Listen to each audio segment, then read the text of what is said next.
Hello बच्चों, let's see this question. The question says optically pure S2 bromo octane जिसकी value दी गई +36 degree react with aqueous NaOH in acetone to give optically pure R2 octanol जिसकी value दी गई -10.3 with partially racemized bromo compound whose value is given 30 degree and alcohol की value दी गई 6 degree -6 degree. So हमें calculate करनी है percentage of racemisation. तो percentage of racemisation calculate करनी होगी तो हमें पहले ऑप्टिकल प्योरिटी पता होनी चाहिए, उसके बाद इन्वर्शन परसेंटेज पता होनी चाहिए, तभी मिलेगी हमें परसेंटेज ऑफ रेसिमाइजेशन. तो यहाँ पर पहले हम ऑप्टिकल प्योरिटी कैलकुलेट कर लेते हैं. ऑप्टिकल प्योरिटी और we can say percentage optical purity will be equal to observed rotation divided by rotation in pure enantiomer into 100.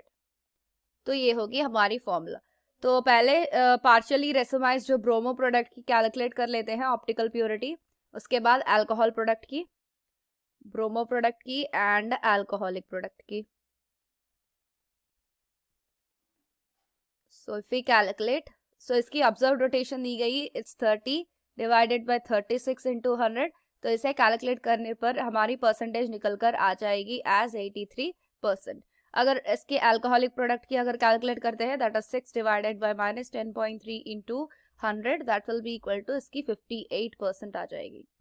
तो यहाँ पर हमें कैलकुलेट करनी है inversion. Percentage inversion will be equal to, so this will be 58 alcoholic divided by bromo product 83 into 100 that will be equal to 70% आ जाएगी. तो हमें कैलकुलेट करनी थी परसेंटेज रेसिमाइजेशन.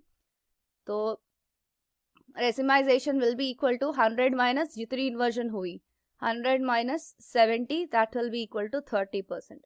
तो हमें चाहिए थी परसेंटेज रेसिमाइजेशन, तो हमें मिली द वैल्यू एज 30%. तो हमारी ऑप्शन बन जाएगी option D is the correct answer. I hope you understand it well. All the best.